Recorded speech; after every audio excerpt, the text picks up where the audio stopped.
வணக்கங்க. இன்னைக்கு என்ன சமையல் செய்ய போகிறோம்னா, நாட்டுக்கோழி ரசம் செய்ய போகிறேங்க. இந்த நாட்டுக்கோழி ரசம் உடம்புக்கு நல்லது, ரொம்ப நல்லது. கை கால் வலிக்கு, நெஞ்சு சளி இருந்தால் அந்த சளியெல்லாம் குறைச்சிரும். எல்லாமே நல்லா இருக்குங்க. நம்ம கிராமத்தில் எப்படி வைக்கிறாங்களோ அந்த மாதிரி ரசம், மிளகு, சீரகம் எல்லாம் இடித்து போட்டு நான் ரசம் வைக்க போகிறேங்க. நல்லா இருக்குங்க. அந்த ரசம் ரொம்ப டேஸ்ட்டாக வித்தியாசமாக இருக்குங்க. வாங்க, அதுக்கு தேவையான பொருள்லாம் பார்க்கலாம். கோழி 1/2 கிலோ வாங்கி கழுவி மஞ்சத்தூள் போட்டு கழுவி எடுத்து வச்சுருக்கேங்க.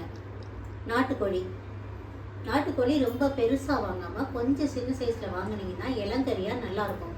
பெருசாக வாங்கினா கொஞ்சம் கறி கொஞ்சம் வேகாமல் ஒரு சக்க மாதிரி இருக்குங்க. அதனால் சின்னதாக வெடக்கோழியை பார்த்து நாட்டுக்கோழியை பார்த்து வாங்கினீங்கன்னா ரசம் நல்லா இருக்குங்க. கறி சாப்பிட நல்லாயிருக்கும். ரசம் நல்லா டேஸ்ட்டாக இருக்குங்க.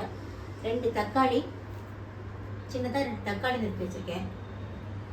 சின்ன வெங்காயம் ஒரு 10 வெங்காயம், ஒரு 15 பல் பூண்டு நறுக்கி வச்சுருக்கேன். ஒரு சின்ன துண்டு இஞ்சி, கரம் மசாலா, தாளிக்கிறதுக்கு கருவேப்பிலை, பிரிஞ்சி இலை, உளுந்து, சோம்பு. இந்த மிளகாய் பாருங்கள், இதை நான் வித்தியாசமாக செய்ய போகிறேங்க. காஞ்ச மிளகாய் ஒரு 6-7 மிளகாய் நான் வச்சுருக்கேன். மிளகு வச்சுருக்கேன், சீரகம் வச்சுருக்கேன். இதை அப்படியே பொன்னிறமாக வறுத்துட்டு இடித்து நம்ம போட்டோம்னா ரசம் நல்லா இருக்குங்க. சூப்பராக இருக்கும். வாங்க எப்படி செய்யலாம்னு பார்க்கலாம். வாங்க வீடியோக்குள்ளே போகலாம். இப்போ நம்ம இந்த மிளகு, சீரகம் எல்லாத்தையும் வறுத்துக்குவோங்க. கொஞ்சமாக எண்ணெய் விட்டுட்டு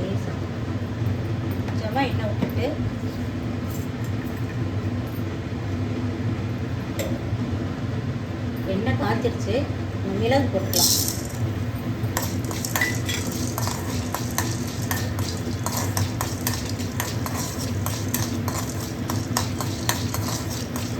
வறுத்து அரைச்ச பொடியை பண்ணி போட்டோம்னா நல்லா இருக்குங்க. டேஸ்ட்டாக இருக்குங்க.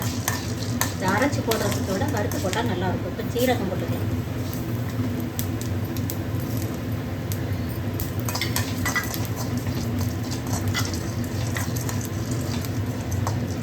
ரொம்ப வறுக்க வேண்டாம், லேசாக வறுத்திங்கன்னா அந்த நல்லா கொஞ்சம் வாசமாக இருக்குங்க. ரொம்ப வறுத்தா கருகி போயிடும், வாசனை போயிடும். இது இல்லாமல் எல்லாம் இதாக வறுத்துங்க நல்லாயிருக்கும். இப்போ மிளகாய் போட்டுக்கலாம்.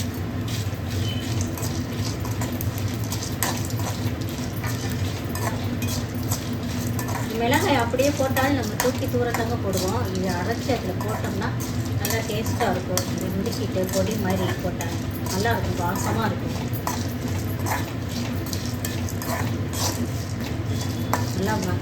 நல்லா வறுக்கும் போதே ஒரு மனம் வருதுங்க. கம்மன்னு வருது. சீரகம், மிளகு வாசம்லாம் சூப்பராக இருக்குங்க.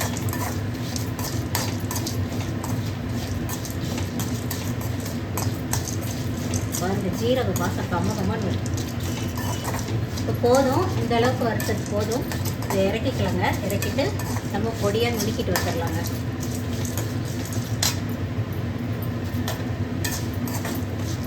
வாங்க நம்ம ரசம் எப்படி செய்யணும்னு பார்க்கலாம். வாங்க, இதெல்லாம் அடுப்பில் கடாயை வச்சுக்கோ. ஒரு பாத்திரத்தை வச்சு தேவையான அளவு எண்ணெய் ஊற்றிக்கலாங்க. கொஞ்சம் எண்ணெய் கொஞ்சம் கூட ஊற்றலாம், நல்லாயிருக்கும்.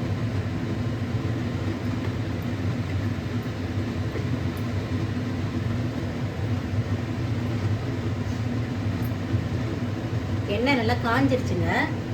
நம்ம உளுந்து போட்டுக்கலாம். உளுந்து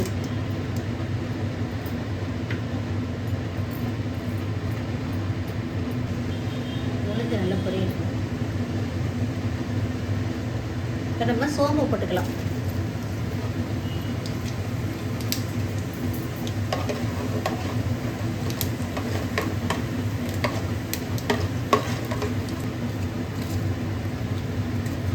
பிரிஞ்சி இலை போட்டுக்கலாங்க.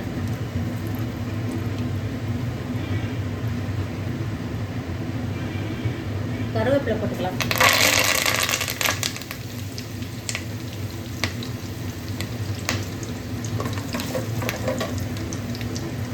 கட் பண்ணி வச்சுட்டு வெங்காயத்தை போட்டுக்கலாம். சின்ன வெங்காயம்,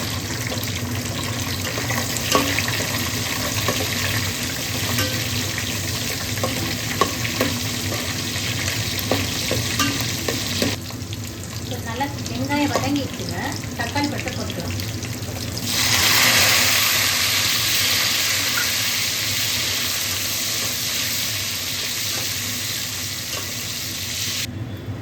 இஞ்சி பூண்டு பேஸ்ட்டு நல்லா வதங்கிடுச்சுங்க.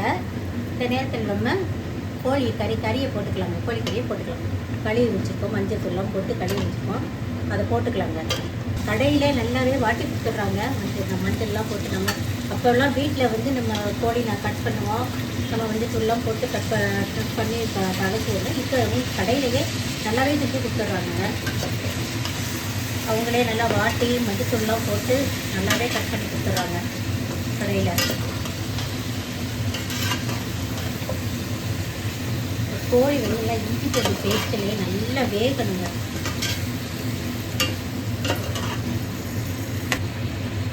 இதில் கொஞ்சமாக 1/4 டீஸ்பூன் மஞ்சள்தூள் போடுறோம்.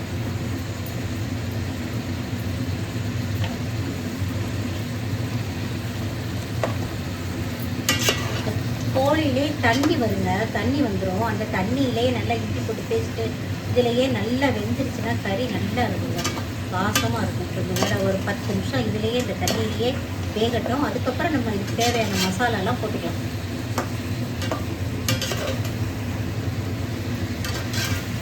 நல்லா வேகட்டும், நல்லா வதங்கட்டும். அந்த தண்ணியிலே நல்லா நல்லா வேகட்டும். அப்போ தான் கறியில் ஸ்மெல் இருக்காங்க இல்லாமல் நல்லாயிருக்கும்.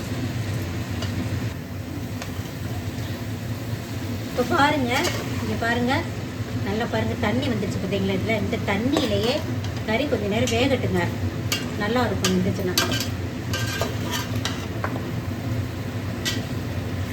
இதிலே வேகட்டும், கொஞ்சம் நேரம் வேகட்டும், தண்ணியிலே வேகட்டும்.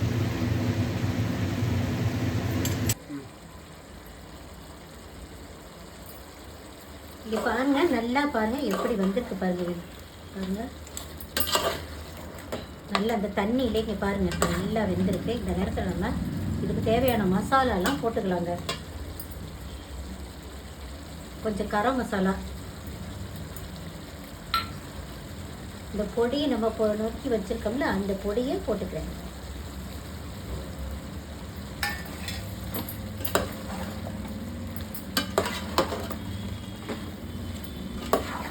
அப்படியே கிளறி விட்டுட்டு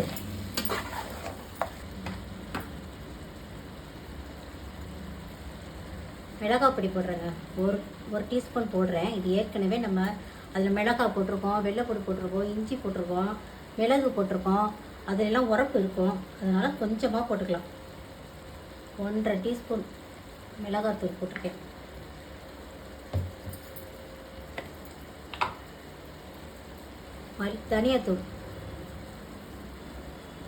தனியாத்தூள் கொஞ்சம் கூட போட்டுக்கோங்க. ஒரு 4 டீஸ்பூன் போட்டிருக்கேங்க தனியாத்தூள். நம்ம ரசம் மாதிரி தான் வைக்க போகிறோம். குழம்பு இருந்தால் கொஞ்சம் மண்ணு கொஞ்சம் கூட போட்டு கொஞ்சம் கெட்டியாக வைக்கலாம். இது ரசம் தான், தண்ணி கொஞ்சம் கூட ஊற்றணும் ரசத்துக்கு. நல்லா வதங்கட்டும். இந்த மிளகாய் பொடி எல்லாமே இந்த பச்சை வாசனை போக வதங்கட்டும். இந்த எண்ணெயிலே நல்லா வதங்கட்டுங்க. நல்லா வதங்கினா அந்த பச்சை வாடையெல்லாம் போக நல்லா இருக்குங்க. நல்லா வதங்கட்டும். நல்லா வாசமாக இருக்குங்க. இந்த பொடியெல்லாம் நம்ம நுணுக்கி போட்டிருக்கோம். மிளகு, சீரகம், மிளகாய் இதெல்லாம் நல்லா நுணுக்கி போட்டிருக்கோம். நல்லா வாசனையாக இருக்குங்க.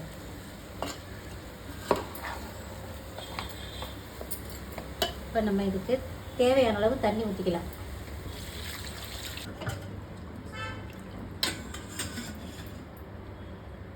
தண்ணி கொஞ்சம் கூட ஊற்றிக்கலாங்க. ரசங்கிறதுனால நம்ம தண்ணி கொஞ்சம் கூட ஊற்றிக்கணும். கறி வேகிறதுக்கு தண்ணி கொஞ்சம் வத்திடும். அதனால கொஞ்சம் அதிகமாகவே வச்சுக்கலாம் தண்ணி.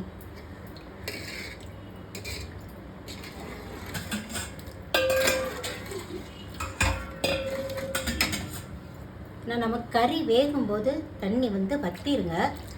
அதனால் இப்போவே நம்ம கூடவே தண்ணி அதிகமாக கொஞ்சம் ஊற்றிக்கலாம். இந்த தண்ணி போதுங்க, இந்த தண்ணி போதும். பாருங்கள் எப்படி இருக்கு பாருங்கள், அவ்வளோ வாசமாக இருக்குது. இப்போ நம்ம இதுக்கு தேவையான அளவு உப்பு போட்டுக்கலாம்.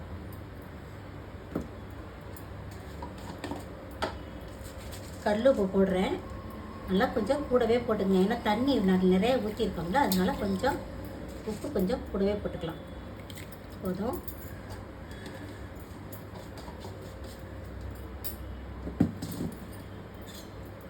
நல்லா கம்மன்னு வாசமாக இருக்குங்க நாட்டுக்கோழி ரசம். இது நல்லா கொதிக்கட்டுங்க. ஒரு அரை மணி நேரம் நல்லா கொதித்து நல்லா வேகட்டுங்க. எப்படி இருக்குன்னு பாருங்கள். நல்லா சூப்பராக இருக்குது ரசம், நாட்டுக்கோழி ரசம். இதெல்லாம் நம்ம பார்க்கும்போது அந்த காலத்துக்கு போன மாதிரி இருக்குங்க. கிராமத்தில் இருக்கிற மாதிரி இருக்குங்க நாட்டுக்கோழி ரசம். நல்லா இருக்குது. நல்லா வேகட்டும். வெந்ததுக்கப்புறம் நம்ம பார்க்கலாம். நாட்டுக்கோழி ரசம் ரெடிங்க. பாருங்கள், இங்கே பாருங்கள், மட்டி தலையெல்லாம் போட்டு பாருங்கள் எப்படி இருக்குன்னு பாருங்கள்.